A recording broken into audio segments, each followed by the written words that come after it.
ఎవరో గంగరెద్దు ఆడించేటోళ్ళు అంతే. సంతోషంగా గంగరెద్దులు ఆడించేటోళ్ళు అంటే ఆడనే మహారాజా అంటే ఆడని ఆడని సంతోషమే. ఆడండి ఆడండి.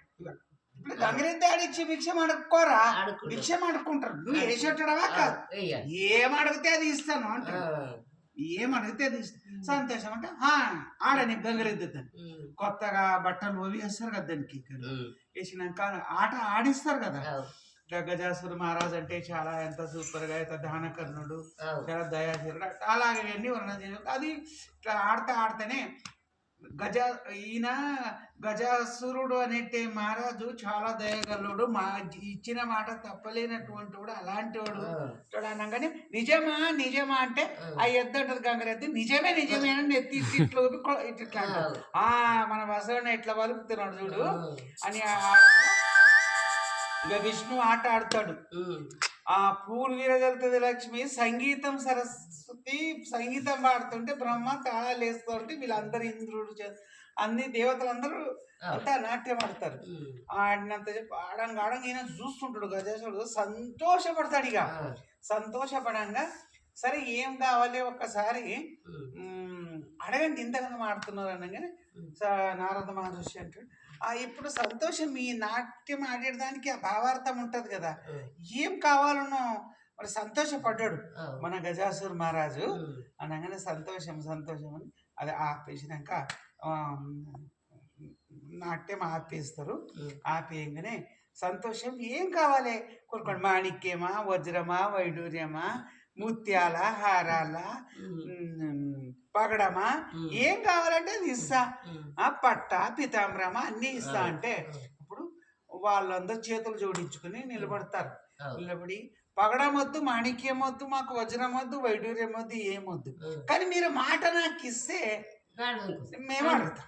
అంత సంతోషం. మీరు మాట మాకు ఇస్తే మేము అడుక్కుంటాం. మీరు ఇచ్చేటోళ్ళు అంటారు దాతలు రాజులు, మేము అడుక్కునేటి భికారీ వాళ్ళం కదా, అడుక్కునే భికారీ. వాళ్ళ గంగరెద్దే ఆడించేటోళ్ళు వాళ్ళ భికారీ కదా అప్పుడు. అది అని సంతోషం అడగండి, ఏం అడిగితే అది ఇస్తా అంటాడు. అంటే మీ దగ్గర నీ రాజ్యమున సగం రాజ్యం వద్దు, నీ రాజ్యం పూర్తి వద్దు, నీ దగ్గర సింహాసనం వస్తువు వద్దు, నీ గర్భములోన దాసి ఉన్న శివునికి ఇచ్చేయి మాకు అది భిక్షం అడుగుతారు. అయితే తర వణుకుతాడు. అడగరా అంది, అడగడమేమి నేను ఇయ్యడమేమి, ఏమని పరిష్కమా పొరబట్టి ఆటనా తీసి ఈయనకు వస్తుందా, ఇది నా వలన కాదు అంటే మాట తప్పండి మరి ఈయనని అంటే అది మా రాజ్యంలో లేదట్లా. లేదన్నప్పుడు మరి తీసేయండి అంటే చూడండి మాటతో కాదు, శాతనైతే మీరే తీసుకొని పోండి అంటాడు. శాతనైతే మీరే తీసుకొని పోండి, నాతో కాదు. సంతోషంగా మంచిది అని చెప్పేసి మళ్ళా స్టార్ట్ అవుతుంది అది గంగరెద్దు ఆట. మళ్ళీ స్టార్ట్ అయినప్పుడు మళ్ళా తాళాలు మేళాలు సంగీతము సరసం మొత్తం సరస్వతి వాళ్ళంతా మొత్తం అందరు దేవతలు నాట్యం చేస్తుంటారు. ఆ సందర్భంలో ఈ నాట్యానికి వీళ్ళ భక్తికి గంగురెద్దు ఆటకు ఆ గజాసురుని కడుపు చీల్చుకొని బయటికి వస్తాడు. బయటికి వచ్చే సందర్భంలో ఆ గజాసురుడు పడిపోతాడు అన్నమాట. కిందికి పడిపోయినప్పుడు కడుపు చీల్చుకుంటుంది, రెండు భాగాలు అవుతుంది. అయినప్పుడు ఈయన బయటకు వస్తాడు. వీళ్ళు చేసే భక్తి నాట్యాలు. భక్తి అంటే ఈ విధంగా ఉండాలి.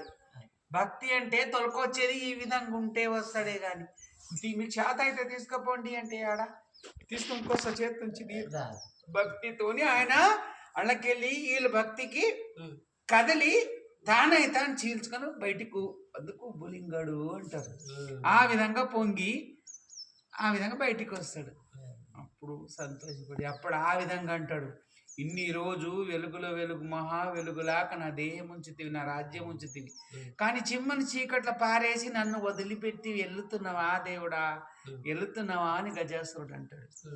అంటే గజాసురా వెళ్ళను ఆయన వెళ్ళను, నువ్వు ఎప్పటికి నా దగ్గరనే ఉంటావు, కానీ ఈరోజు వెళ్తున్నా అంటున్నావు వెళ్ళలేను, నీకు మాట ఇస్తున్నా కదా, నువ్వు నా దగ్గరనే ఉంటావు ఎప్పటికీ. నీ ఆలోచన శక్తి ఎట్లుందంటే చాలా ఫాస్ట్గా చాలా స్పీడ్గా ఉంది. అందుకు అందరినీ పరిపాలించి అందరినీ చూసి ఆయనకే బంధించుకొని నీలోన దాచుకున్నావు అన్నప్పుడు ఇది స్వార్థం. తన గురించి ఆలోచించే స్వార్థం. అందరికీ దక్కేది ఎట్లుంటుంది, తన గురించి ఉన్నది ఎట్లుంటుంది అని విచార చేయి నువ్వు అని చెప్పేసి, నువ్వు నా వద్దనే ఉంటావు, నేను నీ వద్ద ఉంటే కాదు కదా అని చెప్పేసి, సంతోషం నీకు ఇచ్చిన మాట ఏముంటుంది కదా, నా వద్దనే ఉంటావని చెప్పి వెళ్ళిపోతాడు. వెళ్ళేటప్పుడు ఇది ఆలోచన చేసుకుంటా ఉంటాడు. నేను ఇచ్చిన మాట నీవు నా దగ్గరనే ఉంటావని అన్నాను కదా, ఇన్ని రోజులు ఉండి ఇప్పుడు లేవు అంటున్నావు కదా, బాధపడకు, నువ్వు నా వద్ద ఉంటావు అంట. అది సందర్భం వస్తుంది, నువ్వు నా దగ్గరనే ఉంటావు అనుకొని దేవతలు అందరు కలిసి పోతారు. వెళ్ళే సందర్భంలో వచ్చినంత వరకే ఇక్కడ నువ్వు కఠోర దీక్షతో ఉండాలి. ఆయన తొలకొచ్చినంత వరకు పార్వతమ్మ దీక్షలో ఉంటుంది. అప్పుడు దీక్షలో ఒక ఎవరితో మాట్లాడకుండా తన ఏకాంతంగానే ఉంటుంది. ఏకాంతంలో ఉన్నప్పుడు తన శరీరం మీద ఉన్న పసుపు నూనెతో రాసుకున్నది అభ్యంగ స్నానం అంటారు. ఆ స్నానం చేస్తున్న పసుపు ఇవన్నీ రాసుకుంటే ఇది ఉండగా మీకు ఒక ఆలోచన వస్తుంది అనమాట. ఈ మనుషులకు జీవ జంతు ప్రాణి ఎవరికి పుట్టలేనటువంటి ఒక మహాపురుషుడు పుట్టాలి అని ఆలోచన వస్తుంది మీకు. ఆ వచ్చినప్పుడు ఇట్లా రాసుకుంటూ ఉండంగా ఆలోచన వస్తుంటే అదే మట్టి తీసుకుంటూ ఒక బొమ్మను తయారు చేస్తుంది పెయి మీద. అది పసుపు బొమ్మ అంటారు దానికి, పసుపు. అది తయారు చేసి ముక్కు మొక్కం అన్ని చేస్తుంది కానీ జీవం నింపనికి రాదు కదా. బ్రహ్మదేవుని పిలిచి, బ్రహ్మదేవాకి ఈ విధంగా ఇట్లా మరి ఎట్లా చేద్దాం ఈ విషయం అంటే, సంతోషము దీనికి జీవకళ నింపాలి అంటే ఆయన జీవకళ నింపుతాడు. నింపినప్పుడు కదలిక అవుతుంది, అయినప్పుడు బాలుడు అవుతాడు. అయినాక చూసి వస్తే ఇట్లా అట్లా ఇచ్చేసి ఇటు ముందుకు వెళ్ళే వెనకకు తిరిగి చూసిన వరకు పిల్లగాడ ఊరికి వస్తాడు. అమ్మ అనగానే మొట్టమొదటిగా ఈయన నేను కలిసి సంకల్పంతో పుట్టినోడు చూసినప్పుడు, ఎవరు నువ్వు అంటే, నీవు ఎవరిని సంకల్పించినావో ఆయననే నేను అంట. సంతోషం నాయన, సంతోషము. సరే నేనైతే పసుపు పెట్టుకుండా అయింది, దానిలో ఉత్పన్నం నీకు సంకల్పం చేసుకున్నా, నీకు ఒక దండం ఇస్తే ఇట్లా పెట్టు, నాకు స్నానం చేసేది ఉన్నది ఇంకా లోపల, నువ్వు దర్వాజా కడప కూర్చునైనా ఎవరు వచ్చినా ఇడువకు స్నానం అయినాక ఇడుతు కానీ అని చెప్పేసి ఆమె లోపలికి పోతుంది. వీళ్ళందరు కలిసి ఈయన తోలుకొని వస్తారు. ఈయన కైలాసం ఆయన మహాద్వారంలోకి వస్తాడు. ఆయన ఒక్కడే వస్తాడు లోపలికి. అక్కడికి వెళ్ళి ఎవరు రారు, ఆ వాళ్ళందరూ అటు రాగానే ఈయన ఉంటాడు. ఎవరు నువ్వు అంటే, ఎవరు అంటే నీవెవరు అని. ఆయన నీవెవరు అంటే నేను అమ్మ కొడుకును అంటే, మరి నేనెవరో గుర్తారు కదా అనేది ఆలోచన అడుగుతుంటే, నువ్వు ఎవరో ఎక్కడో, ఇక్కడనే ఉన్నోడో నువ్వు ఈ లోకమోడో, కానీ మా అమ్మ ఆజ్ఞ ఏముంటే అదే నేను చేస్తానే కానీ నువ్వు అయ్యనే ఎవరున్నావు నాకు తెలియదు. కానీ అమ్మ ఆజ్ఞ ప్రకారంగా ఉండనప్పుడు నువ్వు ఈయనే ఉండాలి, ఆమె పిలిస్తే రావాలి. నాకు అది ఆజ్ఞ ఇచ్చింది అంటే, మీ అమ్మకు అయ్యనే నేను అని ఆయన అంటాడు. అయ్యనో నువ్వెవరో, ఆమె చెప్పినట్టు నువ్వు ఇవి వినాలి అంటే. పెద్ద మనసులకు చిన్న పిల్లలు ఎక్కువ అధిక ప్రసంగం మాట్లాడరు అంటే, పిల్లలకు చూసి మీరు ఎక్కువ అధిక ప్రసంగం మీరు పిల్లల మీద చేయవద్దు అని ఈయన అంటాడు.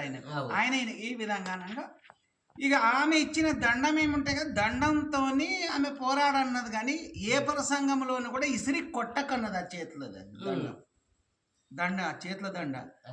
పోరాడు, ఎలాంటి వాళ్ళకైనా ఇది చేయొచ్చు, నువ్వు అది ఇసిరి పడేస్తే నీ మీద ప్రయోగం కావచ్చు అని చెప్పేస్తే, పోరాడినంతసేపు పోరాడింది, ఆయనవి ఏం చేయలేదు.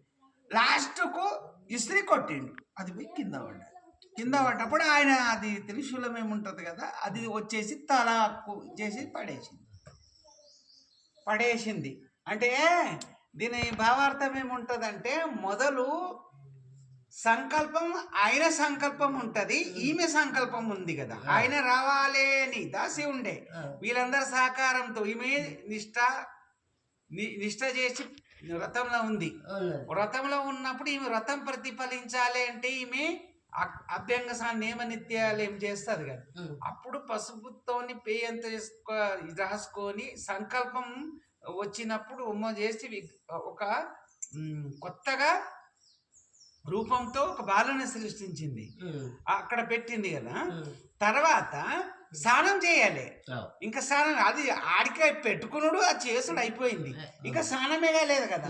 లోపల అభ్యంగం చేసుకుంది, స్నానం చేయలేదు. స్నానం చేయాలి అనుకుంటే ఏమవుతుంది ఇది అంటే సంపూర్తిగా ఆయన వచ్చేసినప్పుడు ఆయనకు ఆ తల తీసేస్తాడు. అంటే ఇక్కడ గుర్తెరగని తల. ఎట్లా అంటే తండ్రి అని తెలియదు, ఖాళీ ప్రకృతికి గుణధర్మంకే సంబంధితుడు, ఆయన పరమ పురుషునికి సంబంధితుడు కాదు. ప్రకృతికి వశపరుచుకున్నాలంటే పరమ పురుషుడు వశపరవలేడు, వశపరుడు కాలేడు. కాబట్టి ఇది ఇలాగా మధ్యాహ్నం పుట్టినది ఉన్నది తల, గ్రహించనేలిన తల అనే తల పోయింది. ఆ తల పోయింది. ఈయన తర్వాత అక్కడ స్నానం ఆమె చేసుకుంటుంది కదమ్మా, చేసుకొచ్చి ఇది ఈ ఆవాజ్ వినంగానే అమ్మా అనగానే ఆ తలకాయ అక్కడ దర్వాజా ముందు పడంగానే అవి ఉరికొస్తారు. రాగా చూసి ఇది ఇలాంటి విషయం ఎవరు చేసిరు, ఎట్లా చేసి అందరికి చూస్తూ ఉండగా అందరికి ఆపరైతారు, ఎవ్వరు మాట్లాడరు. కింద దీనికి చూస్తుంది ఎవరు ఇట్లా చేసిన వాళ్ళు అంటే ఆయనవి కిందికే చేస్తాడు మాకు. మరి ఏమన్నా సంవత్సరం అప్పుడే ఉంటుంది. ఆ సందర్భంలో ఇక నేను ప్రళయమే సృష్టిస్తా, ఎవరు ఉన్నారో ఇది చెప్పుండి అంటే లాస్ట్కు అక్కడ వాళ్ళంటారు ఏం లేదు, దీనికి పరిష్కారం ఉన్నది కదా, ఇంత ఈ విషయంకు మళ్ళా పెద్ద ఇది చేయరాదు చెప్పి పరిహారం అది ఉంటే ఈరోజే కావాలి అని అంటే సంతోషం అని. ఇక ఈరోజు సాయంత్రం దాకా అయిపోవాలి అంటే ఉత్తర దేశంకు ఏ ప్రాణి ఉంటుందో ఆ తలకు అక్కడ ఉత్తర దేశకు తల చేసి పండుకున్నప్పుడు ఆ ప్రాణికి తల తీసుకొస్తే ఈయనకు ఇవో జీవించవచ్చు. కానీ అదే తలకాయ నేను పెట్టలేదు, అదే తలకాయ పని చేయదు. ఎందుకు కాబట్టి అది తండ్రి అని ఎవరని గ్రహించని తల ఉన్నది, అది ఆ తల వద్దు. కానీ గ్రహించే తల ఉండాలి. నీ సంకల్పము నా సంకల్పము ఇద్దరిది ఒకటైనప్పుడు పనిచేస్తుంది అని ఆలోచించగా సరే అని ప్రమాద గణాలు ఉంటాయి, వీళ్ళు కలిసిపోయి ఉత్తరం దిశకున్నది ఏనుగుంటుంది. ఆ ఏనుగు అట్టే తల చేసి పండుకున్నది ఉంటుంది, దాన్ని తీసుకుని వస్తారంటే అర్థం ఏమిటి, ఈయన ఏమి వచ్చేటప్పుడు ఆ ఏనుగు చెప్పింది నాకు విడిచిపెట్టిపోతున్నావు, ఇన్ని రోజులు వెలుగు మా వెలుగు, నా దేహము నా ఇల్లు నా రాజ్యంలో అంత వెలుగుండే నువ్వు విడిచిపెట్టిపోతున్నావు కదా, మరి నన్ను ఎట్లా అంటే నువ్వు దూరం కావన్నాడు కదా. అదే ఏనుగుండే అక్కడ తల చేసి ఆ ఏనుగుదే తీసుకొచ్చి ఆ మమ్మీ ఎట్లా లాస్ట్ ఆ ఏనుగుదే తెచ్చినప్పుడు తలక తెచ్చి ఈమెది దండము సంకల్పము, ఆయనది శిరస్సు శిఖరం, రెండు జాయింట్ అవుతాయి. అవును, మరి ఆయనకు ఆ భక్తునికి ఇచ్చిన వరం కదా.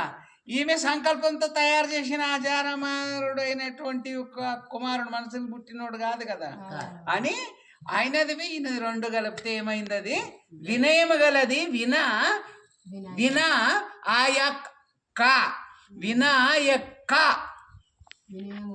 వినయము కలిగిన కాయము వినాయకము. దీని అర్థం ఇది చూడు, వినయం అంటే మెమరీ, మైండ్, ఆలోచించే మైండ్కు వినాయకుడు అంటారు. వినయము వివేకము అనేది వినాయకుడు అనేది ఏనుగుతల. దండం అనేది కాయము అంటే బహు విశాలమైన కాయం అన్నమాట, దండం పెద్ద దండం. దీని అర్థం ఇది. కుంభకం రేచకం అనేటటువంటిది ఈ విధంగా. ఇప్పుడు ముక్కు పొడా ఉంటుంది, ఇది కుంభక రేచక పూర్వక కుంభక అంటే యోగస్తత్వ